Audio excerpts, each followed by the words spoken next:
السلام علیکم ورحمۃ اللہ وبرکاتہ۔ قرآن مجید کی صرف ایک روشنی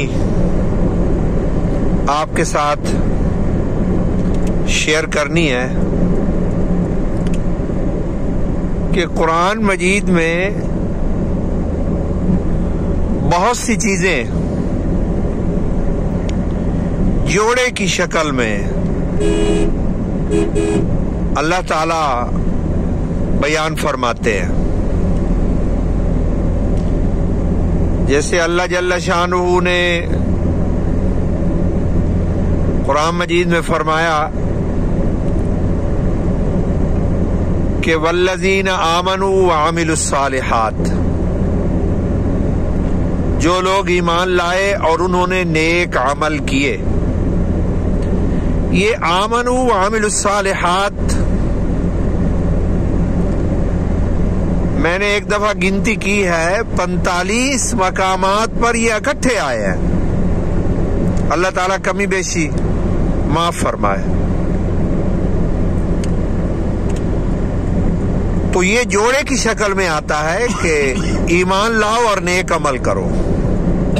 یہ نہیں کہ صرف ایمان لانے کے بعد ہاتھ پہ ہاتھ رکھ کے بیٹھ جاؤ، ایمان کے ساتھ نیک عمل کا اللہ تعالیٰ جوڑ کر بیان کرتا ہے کہ یہ جوڑا ہے،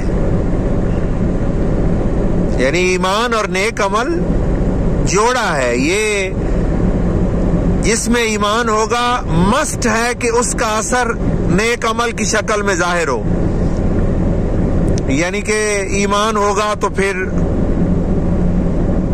لازم ہے کہ وہ نماز کا بھی احترام کرے گا، وہ اذان کا بھی، رمضان المبارک کا بھی، قرآن مجید کا آیات کا بھی، پیارے نبی علیہ الصلاۃ والسلام کے فرمانوں کا بھی، والدین کا بھی، یعنی کہ ایمان نیک عمل کی شکل میں نظر آتا ہے۔ یہ صرف زبانی کلامی چیز نہیں ہے۔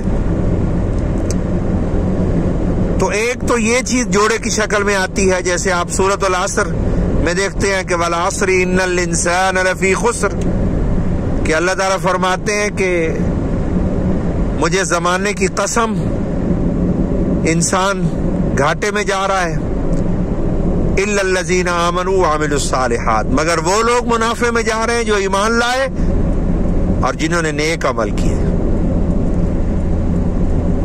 تو ایک تو یہ جوڑا ہے، جوڑے کی شکل میں قرآن مجید میں آتا ہے ایمان اور نیک عمل۔ اسی طرح اقیموا الصلاۃ وآتوا الزکاۃ، یہ بھی جوڑے کی شکل میں آتا ہے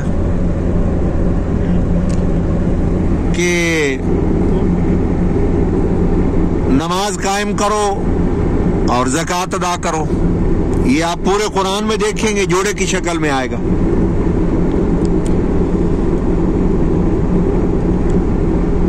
یعنی نماز آپ پڑھتے ہیں تو اپنے زبان سے اور اپنے عمل سے آپ اللہ کی عبادت کرتے ہیں، تو وآتوا الزکاۃ کا مطلب اپنے مال سے بھی اللہ کی عبادت کرو، یعنی صرف زبان اور فعل سے عبادت نہ کرو، زبان اور فعل سے بھی عبادت کرو نماز کی شکل میں، اور اپنے مال کے ذریعے سے بھی اللہ کی عبادت کرو، زکوٰۃ ادا کر کے، صدقہ دے کے، خیرات کر کے اپنے مال سے بھی اللہ کی عبادت کرو۔ اسی طرح یہ بھی قرآن مجید میں جوڑا آتا ہے اطیعوا اللہ واطیعوا الرسول۔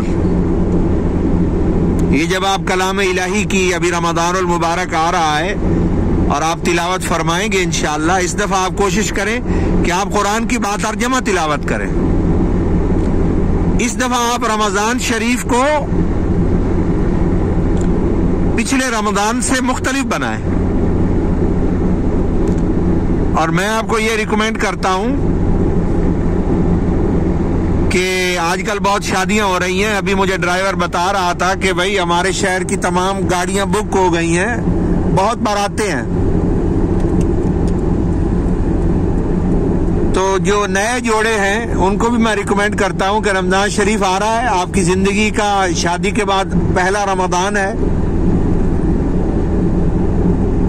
تو خاوند اپنی بیوی کو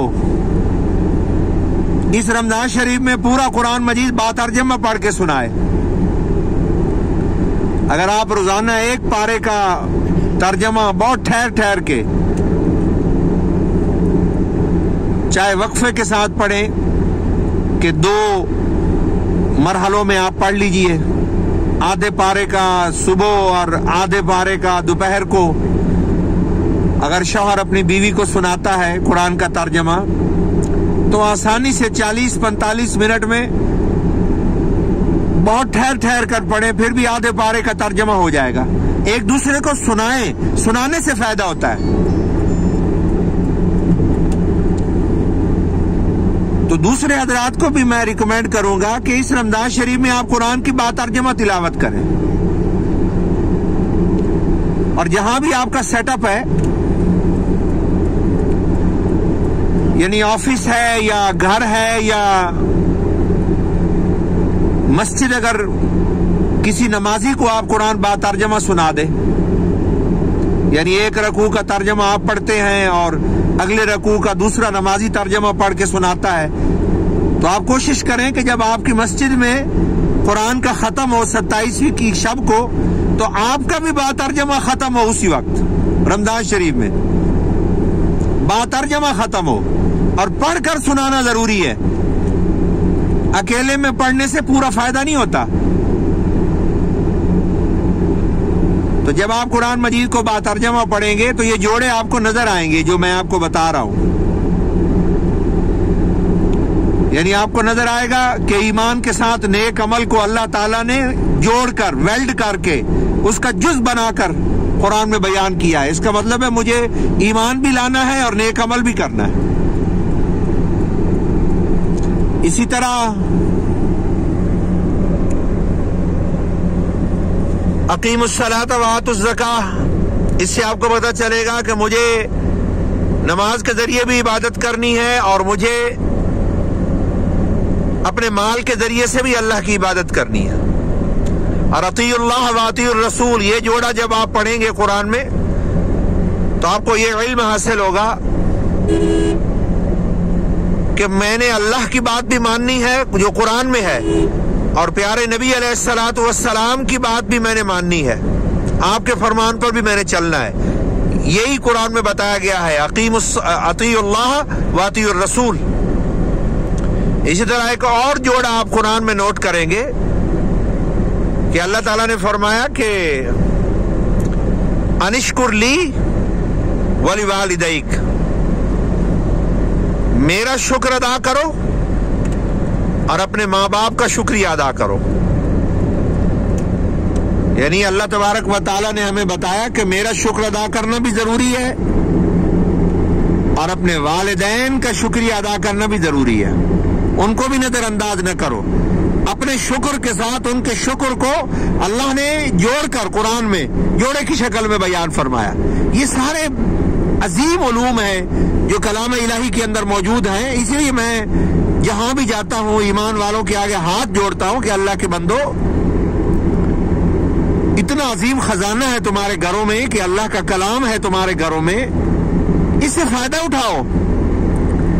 اللہ کی دی ہوئی سورج سے تو فائدہ اٹھا رہے ہو، اس کی روشنی میں چل پھر رہے ہو، اللہ کا دیا ہوا پانی بھی پی رہے ہو، اللہ کا دیا ہوا دل دھڑک رہا ہے، وہ اس کی دھڑکن سے بھی فائدہ اٹھا رہے ہو، اللہ کی دی ہوئی سانسیں بھی لے رہے ہو، اس کا پانی پی رہے ہو، اس کی دی ہوئی زندگی سے لطف اندوز ہو رہے ہو.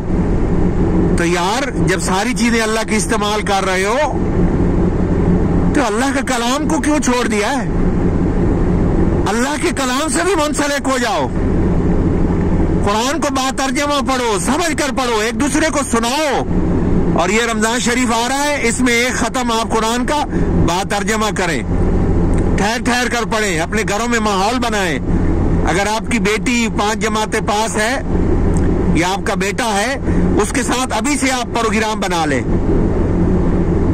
کہ بیٹی آپ نے مجھے ایک پاؤ کا ترجمہ آپ پڑھیں گی، ایک کا میں پڑھوں گا، ایک آپ کی امی پڑھے گی، ایک بھائی پڑھے گا تمہارا. اس طرح ہم روزانہ ایک پارے کا ترجمہ سنائیں گے. 2 نشستیں بنا لیں یا 1 نشست بنا لیں. اور جب ہمارے مسجد میں تراویح میں قرآن کا ختم ہوگا تو ہم بھی قرآن مجید کا اسی دن با ترجمہ ختم کریں گے، تاکہ ہم پر ہدایت نازل ہو، اللہ کی رحمت نازل ہو.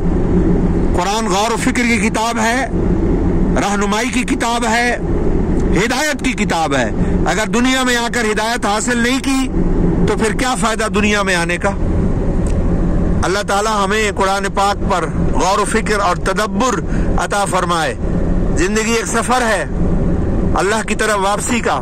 قرآن رہنما ہے، بغیر نقشے اور رہنمائی کے ہم کامیاب نہیں ہو سکتے. وآخر دعوانا ان الحمد للہ رب العالمین.